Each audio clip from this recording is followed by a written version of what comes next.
2:43 in the morning, my phone vibrated on the nightstand like a rattlesnake giving its final warning before it strikes. One single message from my only child, my son Ryan.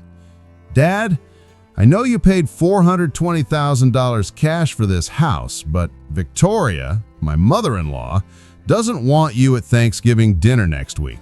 I hope you understand. I read those words 9 times, 10 times, 11 times, 12, 13, 14, 15, 16, 17, 18, 19, 20. Each pass felt like someone was dragging a rusty blade across an old wound I had spent years convincing myself had finally scarred over, only to rip it wide open again. I didn't type back. I just sat on the edge of my sagging mattress in the pitch-black one-bedroom apartment, 62 years old, feeling the very last piece of my soul that still believed a father's love was unbreakable finally shatter into a million jagged pieces that cut me from the inside out, leaving me bleeding in the dark. At that hour of the night, every regret you've ever buried crawls out of the grave and sits on your chest, heavy as lead. The silence is so loud it rings in your ears like tinnitus that never goes away. The lies you told yourself for decades suddenly sound like the most pathetic, gullible nonsense a grown man ever swallowed whole without choking. I had worked 38 brutal, soul-crushing years for that money. 38 years of 4:30 a.m. alarm clocks that felt like a fire drill in my skull every single morning without mercy. 38 years of 2 overcrowded Charlotte transit buses and rush hour traffic, standing room only, briefcase between my knees, sweat soaking my dress shirt before I even reached the office building downtown. 38 years of eating a peanut butter sandwich at my desk so I could pick up overtime no one ever thanked me for, no one ever noticed, no one ever cared about. 38 years of skipped vacations, skipped concerts, skipped birthdays, skipped everything that wasn't providing for my boy, because that's what real men do, right? Every bonus, every raise, every tax refund from my late parents went straight into a high-yield savings account I named Ryan's Future the day he was born in that hospital room where Karen cried happy tears. I watched that account grow like a proud father watching his child take first steps, then run, then win races, then graduate, then get married. $420,000. Every single red cent I had on this earth, every drop of sweat, every missed moment, every dream deferred. And I gave it all. Every dollar, every sleepless night, every skipped meal, every dream I postponed until later, because my only child could have the kind of home I could never give him when he was growing up in that cramped 2-bedroom ranch after his mama died from the cancer that stole her at 48. A brand new 2022 Colonial on a premium half-acre lot in Huntersville, North Carolina. The kind of neighborhood where the mailboxes are brick, the driveways are stamped concrete, and every lawn looks like it's mowed by the same perfectionist with OCD. 4,200 square feet of everything I never had and everything I wanted him to have without ever asking for it.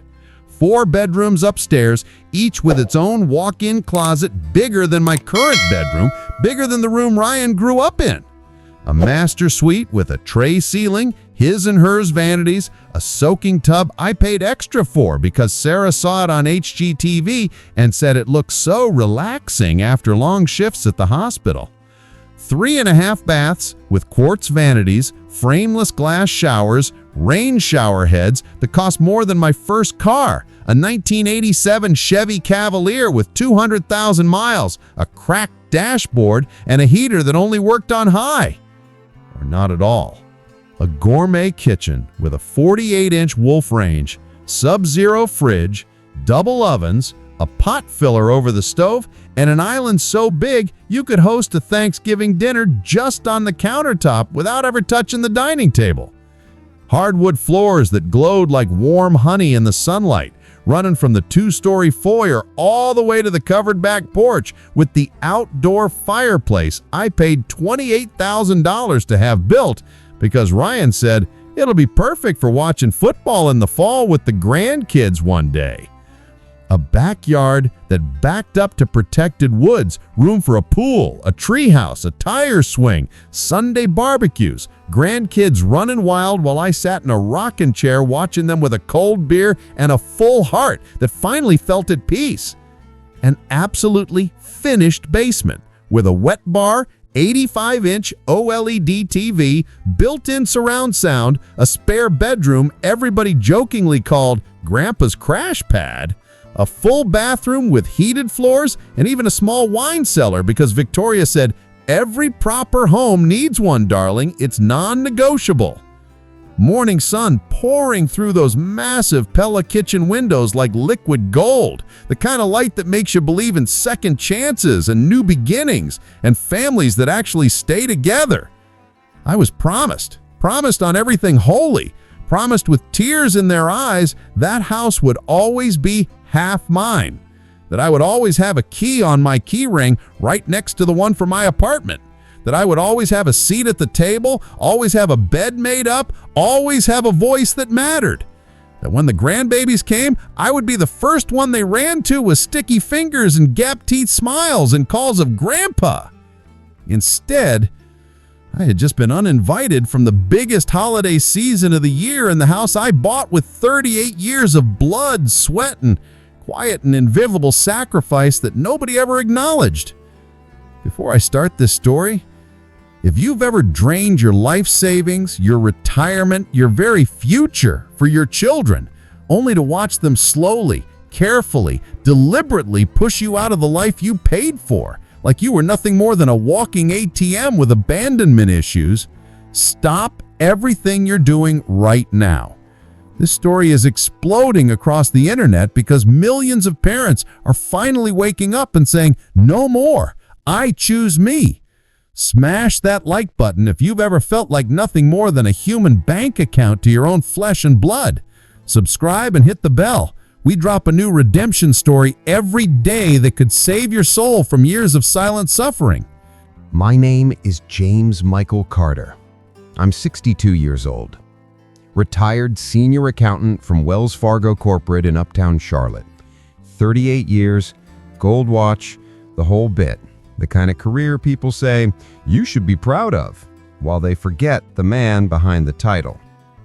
Widower, since my high school sweetheart Karen lost her 6-year fight with breast cancer in 2014. The worst year of my life, until this one turned it into a competition I never wanted to enter. And that morning, November 10th, 2025, the man who spent his entire adult life saying yes finally learned how to say the most powerful word in the English language: no. I got out of bed without turning on a single light, walked barefoot across the cheap, peeling laminate floor of my 850 square foot apartment in Concord, and stood at the sliding glass door, staring at the parking lot like it held answers. I knew it didn't. The neighbor's 12-foot inflatable turkey glowed orange under the buzzing sodium streetlight, swaying slightly in the cold November wind like it was mocking me. Thanksgiving decorations everywhere. Hay bales stocked like pyramids on every porch. Cornucopias overflowing with gourds and fake leaves. Scarecrows in pilgrim hats leaning drunkenly. Those giant blow-up turkeys that look like they've had one too many bourbons and were about to fall over. Halloween candy wrappers still blowing around the dumpsters like ghosts that hadn't gotten the memo the holiday was over and a new kind of haunting had begun. I thought about every single time I had swallowed my pride like it was bitter medicine I deserved for daring to want respect. Every time I had forced a grin when they hurt me and told myself they don't mean it, when I knew in my gut they absolutely did mean every word, every slight, every exclusion. Every time I told myself they're just busy, when I knew damn well they weren't busy, they just didn't want me there, didn't want my simple food, didn't want my old-fashioned stories, didn't want me. Every time I paid for something and pretended it cost me years off my retirement, off my health, off my life, off my dignity. I picked up my phone with hands that wouldn't stop shaking and typed one word: understood. But what Ryan, Sarah, and especially Victoria, the mother-in-law who had just disinvited me from the biggest family holiday of the year in the house I bought, didn't know was this: the deed was still 100% in my name. Every mortgage payment, even though it was paid off, every property tax bill, every $285 HOA fee, every water bill, every power bill came out of my checking account every month, because I never let them take over the utilities, never trusted them enough to hand over that control. I had paid every single dollar of that $420,000, and that morning, after 5 years of being treated like a human ATM that happened to be related by blood, I decided their unlimited withdrawal privilege was officially revoked forever. Because sometimes when a man has finally had enough, he doesn't scream, he doesn't beg, he doesn't explain himself for the 1,000th time to people who never listened the 999. He just stops paying the bills on his own disappearance and watches the world they built on his back come crashing down. Let's go all the way back.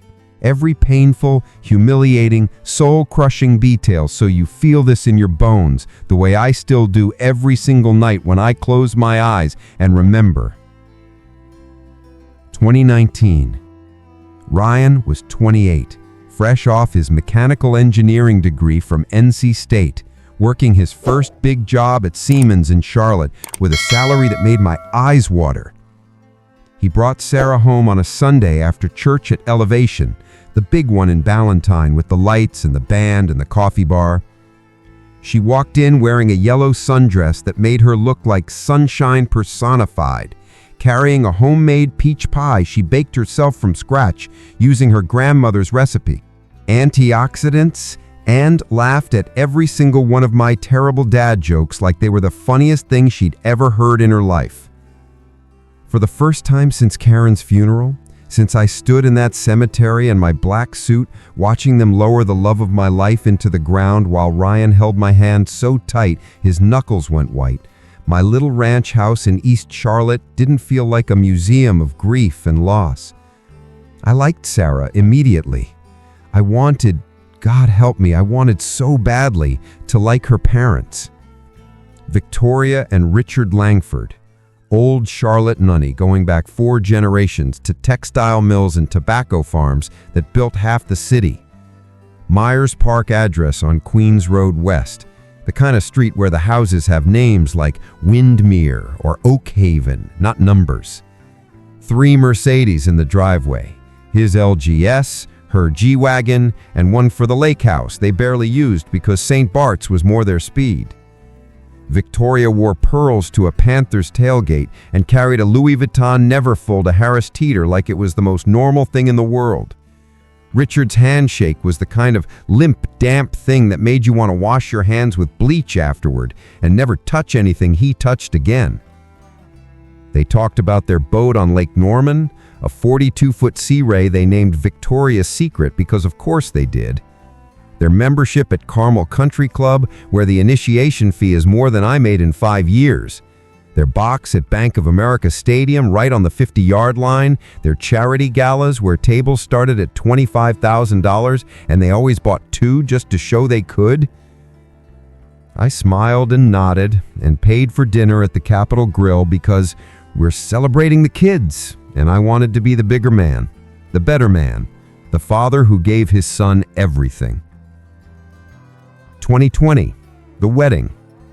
I paid for the rehearsal dinner at a lakefront venue in Cornelius, $18,000 gone in one night of past hors d'oeuvres and open bar. I paid for half the reception at Providence Country Club, $42,000 that was supposed to be my see the world money after retirement, the money Karen and I dreamed about using to finally take that Alaska cruise we talked about for 20 years. I paid for the open bar, the string quartet, the fireworks over the lake at the end that spelled Ryan and Sarah forever in red, white, and blue. Victoria gave a toast thanking everyone who made this possible without once saying my name, without once acknowledging the man who wrote the checks, the man who skipped meals to make it happen. I raised my glass anyway and pretended I didn't notice the slight, pretended it didn't feel like a slap in the face from someone who already looked down on me. 2021, the house hunt. They came over one Saturday morning with a thick stack of listings from Allen Tate Realty, eyes shining like kids on Christmas who knew Santa was real and his name was Dad. Dad, we found our forever home, Huntersville, top-rated schools for when we start a family, 5 minutes from Sarah's hospital, huge yard, but the down payment, we're short $420,000. They said the number like they were asking for $20 for gas, like it was the most natural thing in the world to ask a man to hand over his entire life savings. I should have laughed in their faces. I should have asked why 2 adults with 6-figure jobs needed Daddy to buy their house outright, like they were still broke college kids. Instead, I drained everything I had built for 38 years with my own 2 hands and my own broken back. I cashed out my 401k, took the 10% early withdrawal penalty like a punch straight to the gut that left me doubled over. I emptied my IRA, ate the taxes and the penalties, and watched my retirement dream die a slow, painful death. I cashed in Karen's $150,000 life insurance policy, the one that was supposed to be my safety net if I ever got sick, the one she made me promise on her deathbed to keep for a rainy day, James, promise me. I sold the 1969 Mustang Fastback that I'd been restoring in the garage for 15 years, every weekend, every evening after work, every cut knuckle, every burned finger, every dollar I poured into chrome and paint and love. $420,000. Every red cent I had on this earth, gone in one wire transfer that took 30 seconds to send and 38 years to earn. August 17th, 2021, closing day. The title agent slid the deed across the mahogany table in the closing room that smelled like new carpet and quiet desperation. James Michael Carter, sole owner. Brian's eyes got wide like a kid who just won the lottery without buying a ticket. My lawyer, Alan Reed, 68 years old, handled Karen's estate, handled my parents' estate, handled every legal thing in my life since 1998, leaned over and whispered, "James, keep it in your name for 3 years minimum. You can always add them later. Protect yourself, son." I felt like a criminal for even thinking it. What kind of father doesn't trust his own blood and flesh with everything? I signed anyway. Ryan bear-hugged me so hard my feet left the ground and my back cracked like bubble wrap under pressure.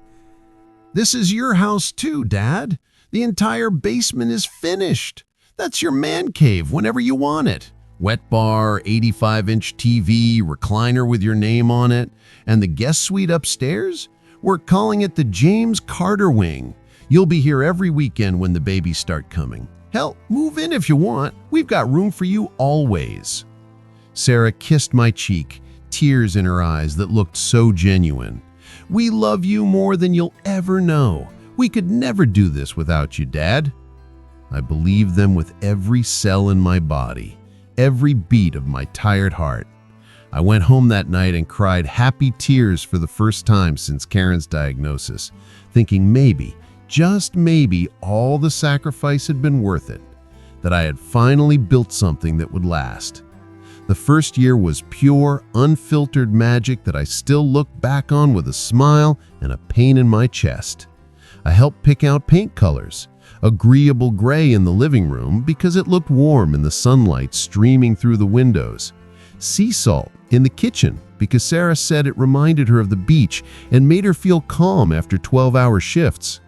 I paid for the $22,000 kitchen remodel Sarah saw on some HGTV show, New cabinets in Shaker white, new backsplash and subway tile with dark grout, new everything that made it look like a magazine. I paid for the outdoor kitchen with the big green egg, the built-in grill, the pizza oven Victoria insisted was essential for entertaining at this level, darling. You can't have people thinking we barbecue on a Weber like common folk. I paid for the custom window treatments from Budget Blinds, $14,000, because Victoria said anything less looks cheap and you don't want people thinking we cut corners in a house this caliber. I paid for the home theater system with the 4K projector and the 7.1 surround sound that made the basement feel like an IMAX theater on game day. I paid for the Sonos speakers in every room so they could play music wherever they walked, whatever mood they were in. I paid for the heated toilet seats in the master bath because Victoria said they were standard in homes like this now, and you'll thank me in January when it's 20 degrees outside. Then the shift started, so slow, so subtle, so perfectly calculated that I gaslit myself for 2 solid years thinking I was just being too sensitive, too needy, too old-fashioned, too much. The first time I tried to use my suite, I showed up on a random Friday with an overnight bag, a bottle of Woodford Reserve Double Oaked that I had saved for a special occasion, and genuine excitement for the Panthers game against the Saints that I had tickets for in my head. Sarah opened the door and her smile froze solid like someone hit pause on a video. "Dad, tonight's kind of booked. Victoria and Richard are staying the whole weekend. They're already settled in the guest suite with their monogrammed towels, their special pillows, their white noise machines, their essential oil diffusers, the whole production." The suite that had my name on it, the one that Ryan literally called the James Carter wing with a straight face. I carried the bourbon in anyway, trying to salvage the evening, trying to be the easygoing dad they wanted. Victoria took one look at the bottle and said, "Oh, James, how practical. Richard brought a case of Pappy Van Winkle 23 year. It's $5,000 a bottle, but you wouldn't know that, would you, dear?" My bourbon went to the back of the liquor cabinet behind the good stuff and was never opened again, never even acknowledged. That night I slept on the basement sectional under a Panthers blanket while Victoria used my $400 Egyptian cotton sheets, my $200 down pillows, and my $150 mattress topper I had bought specifically for my room because my back couldn't take cheap mattresses anymore. The erosion accelerated like a landslide you don't see coming until it's burying you alive and you can't breathe. The daily FaceTime calls became weekly, then bi-weekly, then, "Dad, I'll call you tomorrow. Promise? Swear to God." Tomorrow never came, not once. The Sunday morning breakfasts Ryan and I had kept sacred since he was 10 years old, just us, Bojangles Cajun biscuits, chocolate milk, talking about life, girls, dreams, fears, everything that mattered, became Victoria's sacred family brunch. She's very particular about her eggs Benedict, her mimosas with the good champagne, her playlist of classical music that apparently makes everything taste better. I wasn't invited once in 3 years. Not once. Not even when I offered to host it at my apartment. The meals I cooked every Tuesday, the same recipes Karen wrote in her looping handwriting on yellowed index cards, the ones that Ryan begged for as a kid when he came home from Little League covered in dirt and grass stains, started getting returned uneaten, still in the same Tupperware, still sealed. "Thanks, Dad, but Victoria already stocked the freezer with her private chef's meals. They're organic, gluten-free, dairy-free, portion-controlled, and labeled with the exact macronutrients and calorie counts." My Tupperware came back washed, but untouched, still smelling like home, like love, like everything they no longer wanted from me, everything they had replaced with something better. My favorite photo, Ryan and me at his NC State graduation, arms around each other, both grinning like we'd just won the lottery because he was the first Carter to get a college degree and I had made it happen. Disappeared from the mantel above the fireplace I paid to have refaced with stone for $12,000. In its place, a massive 6-foot oil painting of the Langford family at Figure 8 Island, all of them in pastel linen, looking like a Ralph Lauren ad. Not a single Carter in sight. Not even a hint that this house was built on my money. Ryan's 34th birthday, 2025. I reserved the private room at the Palm, our spot since he got his first big job at Siemens, the place we always went to celebrate promotions, engagements, everything that mattered in our little world. Invited his childhood friends from high school who still called me Mr. C.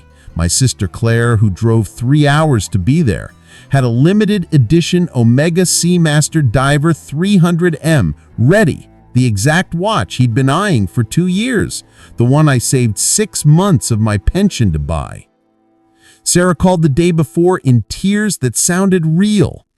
"Dad, Victoria chartered a yacht on Lake Norton, private chef from Kindred, live jazz band, fireworks over the water, the whole thing filmed by a drone for her Christmas card video. Everyone already RSVP'd. I can't tell her no. She'll never speak to me again. She'll make our lives hell. She'll cut us off completely." I lost a $2,100 deposit and ate alone in my apartment with a watch he still doesn't know exists, sitting on my dresser collecting dust next to the birthday card I never sent. The invitations just evaporated into thin air, like they never existed.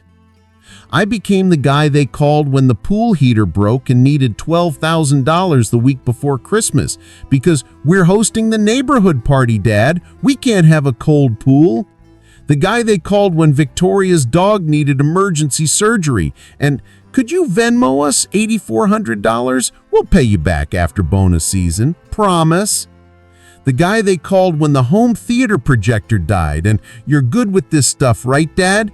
Can you come fix it Saturday morning before the game?" But never the guy they called just to say, "Hey, how are you holding up since Mama died?"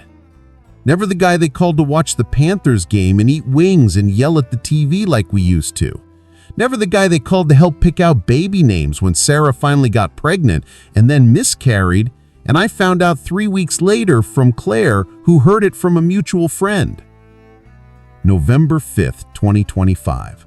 Claire ran into Victoria and Sarah at Whole Foods in Birkdale Village. She was about to wave when she heard Victoria loud and clear over the organic kale display. "James is just so blue-collar. He doesn't fit with our lifestyle anymore. I'd really prefer Thanksgiving be intimate this year. Real family only. You understand, don't you, darling?" Sarah didn't push back, didn't defend me, didn't say a single word. She just nodded and said, "I get it, but he's still Ryan's dad." Claire called me from the parking lot crying harder than I was, apologizing for even telling me, but knowing I deserved to know the truth. I didn't sleep for 5 nights straight. I lost 8 pounds in a week from not eating. I sat in my recliner staring at the wall and replaying every moment, every slight, every time I said, "It's okay," when it absolutely was not okay, not even close. November 9th, I drove over unannounced at 10:17 a.m. Ryan answered in Nike sweats, hair wild, clearly hung over from whatever country club event they had been to the night before that I wasn't invited to. I walked past him into the house I paid for with every drop of my blood and sweat. New $45,000 kitchen island with the waterfall edges and built-in wine fridge, Victoria's vision that she never offered to pay for. New $30,000 light fixtures from Circa Lighting that looked like modern art hanging from the ceiling. Victoria's designer who charged by the hour to tell them what looked expensive. New family gallery wall, 42 frames, not one single photo with me in it, not even from the wedding where I paid for everything. We sat in the great room with the $18,000 sectional I helped pick out at our house because Sarah said it looked timeless. I looked Sarah straight in the eyes, those eyes that used to look at me like I hung the moon when she was dating my son. "Does Victoria not want me at Thanksgiving dinner?" She burst into tears instantly, covering her face with both hands like a child caught stealing. "It's complicated, Dad. She's just very particular and—" "No," I cut her off. Voice calm, but hard as steel for the first time in years. The first time I ever stood up for myself in that house. "It's not complicated. It's a yes or no question." She couldn't say the word. Ryan just stared at his $1,200 Golden Goose sneakers like they held the answers to life. I stood up, walked out, and didn't look back once. Didn't slam the door, didn't say goodbye. That afternoon, I sat in Alan Reed's office on the 22nd floor of the Wells Fargo building in uptown Charlotte, looking out over the skyline I used to be part of every day for 38 years. He pulled up the file on his computer, leaned back in his leather chair that creaked with age, and let out a low, slow whistle that echoed in the quiet room like a judge's gavel. "James, you still own it 100%. No mortgage, no liens, no one else on title, not even a recorded promise to transfer. You can sell it today if you want. Cash deal, 30 days, done." "Do it." I wanted closed by Thanksgiving. He found a cash buyer in 36 hours. A cardiologist relocating from Johns Hopkins to Atrium Health needed a house fast for his wife and 3 kids before the school year got too far along. $405,000. I ate the loss without blinking, but I got something money can't buy, my dignity back with compound interest that had been building for 5 painful years. Closing scheduled for November 26th, the day before Thanksgiving. Eviction notice hand-delivered Thanksgiving Day, 4 p.m. sharp, right when they'd be sitting down to the turkey I wasn't invited to carve, the one I used to carve every year when Ryan was little. November 26th, I signed the final papers in Alan's conference room overlooking the Charlotte skyline at dusk, the city lights starting to twinkle on one by one. The buyer wired the money. I deposited the cashier's check and felt a weight I didn't even know I was carrying slide off my shoulders like a ton of concrete being lifted by a crane after years of crushing me. Thanksgiving Day, 3:57 p.m. I pulled my 2018 F-150 up to 1847 Magnolia Estates Drive. The cul-de-sac was packed with Range Rovers, Teslas, a brand new Porsche Cayenne with a big red bow, someone's early Christmas gift to themselves that probably cost more than my annual pension. Thanksgiving decorations everywhere. Hay bales stacked like pyramids on every porch, cornucopias overflowing with gourds and fake leaves, scarecrows and pilgrim hats leaning drunkenly, and those giant blow-up turkeys that look like they've had one too many bourbons and were about to fall over face first. I rang the bell wearing the same navy blazer Karen bought me for our 25th anniversary in 2012. The one she said made me look distinguished and kissed me like I was the handsomest man alive. Ryan opened the door grinning like a kid, apron that said "Gobble till you wobble," bourbon in hand, cheeks already flushed from pre-dinner drinks and laughter I wasn't part of. "Dad, happy Thanksgiving, come on in." I stepped inside. The table was set for 16, gold-rimmed Lenox china that cost more than my first year's salary when I started at the bank. Crystal Waterford glasses that sparkled under the $30,000 chandelier like diamonds. Fresh floral centerpieces that probably ran $800 from the best florist in Birkdale, all whites and golds and burgundies. Catered trays from Dean and DeLuca, mini crab cakes with remoulade, prosciutto-wrapped asparagus, truffle mac and cheese bites, deviled eggs with caviar because Victoria doesn't do ordinary, and ordinary was anything I ever brought. Not one place card with my name. Victoria sat at the head of the table like she was hosting the Met Gala, cream cashmere sweater, diamonds flashing on every finger, pearls glowing against her perfect spray tan. Sarah fluttered around in a burgundy silk dress that cost more than my monthly rent, refilling champagne flutes with $200 bottles of Veuve Clicquot like it was water. Richard carved the turkey like he'd been doing it his whole entitled life, wielding the knife with the confidence of a man who never had to work for anything. Sarah's cousins, aunts, uncles, some neighbors from the country club who just happened to be free. The seats were full. The laughter was loud. The joy was real for everyone except the man who made it all possible. I stood there in the foyer, took it all in, and waited with a calm I didn't know I had. 4:02 p.m., the doorbell rang again. Ryan frowned, confused, a little tipsy. "We're all here." He opened it. A uniformed process server with the Mecklenburg County Sheriff's Office handed Sarah a thick manila envelope with official seals and red, urgent stamps screaming across the front like blood.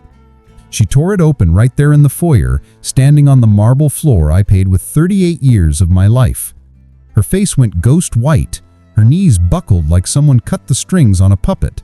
Her champagne flute slipped from her hands and shattered into 1,000 pieces on the floor, just like my heart had done 2 weeks earlier when I read that text. The papers slipped from her hands and scattered across the floor like fallen leaves in a storm that was just getting started. 30 seconds later, the entire dining room was crowded in the foyer, champagne glasses still in hand, staring at the mess of glass and paper and broken dreams.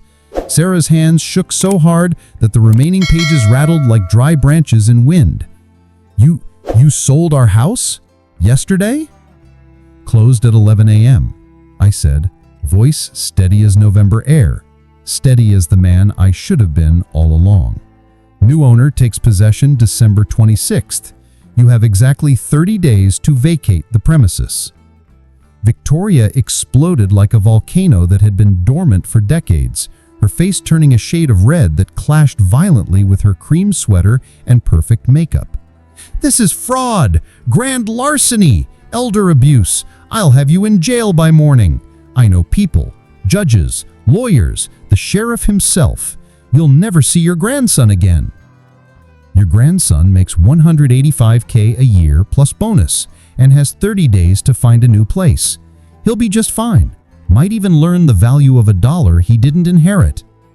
Ryan looked like I'd taken a baseball bat to his knees, his face crumpling like a child who just realized Santa isn't real and never was. "Dad, how could you do this to us on Thanksgiving, on a holiday, in front of everyone?" "Because you did it to me every day for the last 5 years, and today was just the day I finally stopped letting you get away with it." Sarah dropped to her knees picking up the papers, sobbing so hard she could barely breathe, mascara running down her cheeks like black rivers of regret.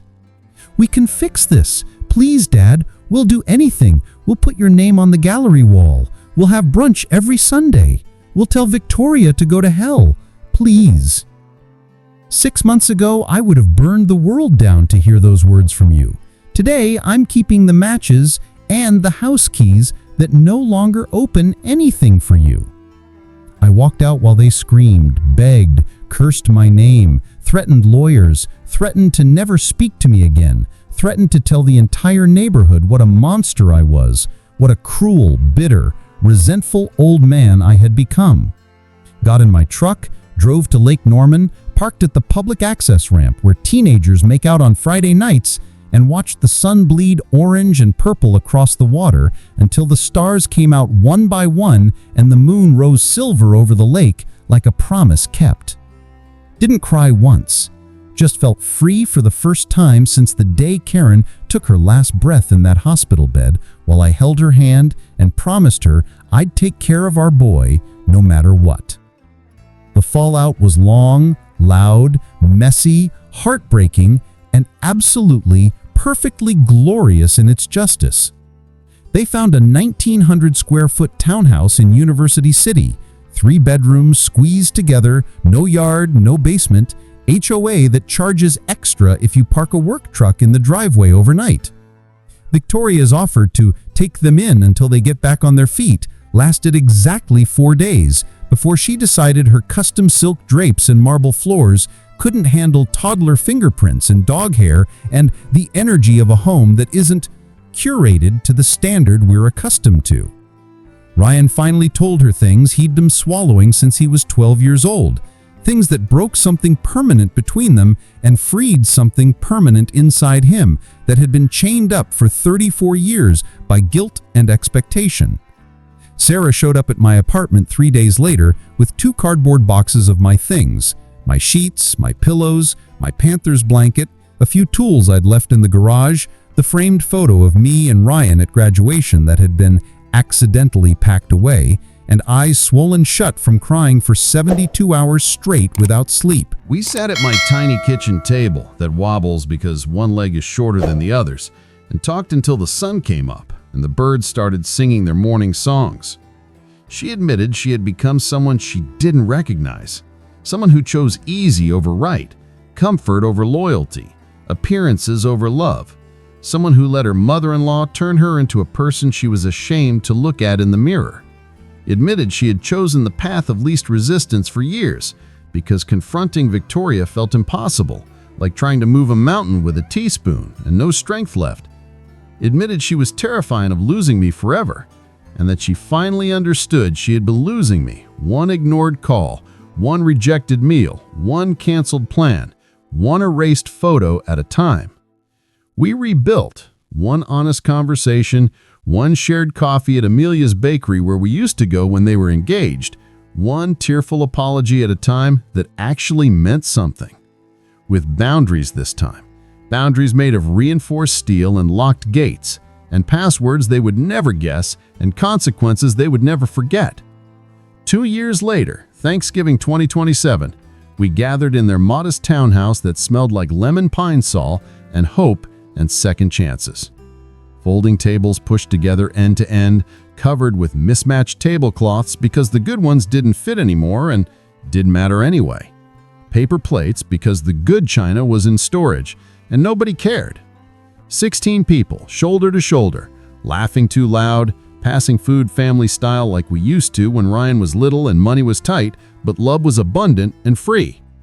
Sarah cooked the turkey herself, dry brine for 48 hours. Stuffed with herbs from the little container garden on their patio, just like I taught her when she was engaged and wanted to learn how to make a real Thanksgiving. I brought the 7-layer dip, the sweet potato casserole with the marshmallow topping that bubbles and browns perfectly. The deviled eggs everybody fought over when Ryan was a kid, and nobody wrinkled their nose or made a passive-aggressive comment about rustic food or simple tastes. Ryan stood up, glass raised, eyes locked on me the whole time, voice cracking with emotion that came from somewhere deep. To the man who loved us enough to let us hit rock bottom so we could finally learn how to stand on our own 2 feet without stepping on the people who got us there every step of the way. Dad, you didn't destroy our family. You saved us from becoming the kind of people who destroy their parents just to look good on Instagram and keep up with people who never cared about us anyway. You taught us that love without respect is just exploitation with better lighting and nicer plates. Thank you for refusing to let us keep using you like a doormat with a bank account. Thank you for loving us enough to let us feel the consequences of our choices so we could grow into adults who actually deserve the blessings we were given. We are better people, better spouses, better future parents, better humans because you finally said no when yes would have killed you. Sarah's 8 months pregnant with my granddaughter, due January 8th, 2028, a little girl they're naming Karen after the grandmother she'll never meet but will hear about every day. The nursery is the second bedroom, painted Carolina blue, the exact shade I picked out at Sherwin-Williams the day they found out it was a girl and called me crying happy tears. They asked me to be in the delivery room and cut the cord myself. I said yes before they finished the sentence and cried like a baby in my truck afterward, thanking Karen up in heaven for giving me the strength to do what I did when I thought I'd never survive it. Victoria and I are cordial, the way exes are cordial at their kids' weddings. We speak at birthdays and holidays, without venom, without warmth, just words that get the job done. She's in therapy twice a week and on blood pressure medication that actually works now because pride stopped being her fuel. Learned the hard way that control is the loneliest drug there is, and that pride goes down a lot harder than crow ever could when you have no one left to cook it for you. I'm 64 now. I turned my one-car garage into a full woodworking shop. Lathes, planers, table saw, dust collection system, the works. Everything I always wanted but never had room for. My handcrafted Adirondack chairs, farm tables, and rocking chairs sell for more than my old Wells Fargo salary.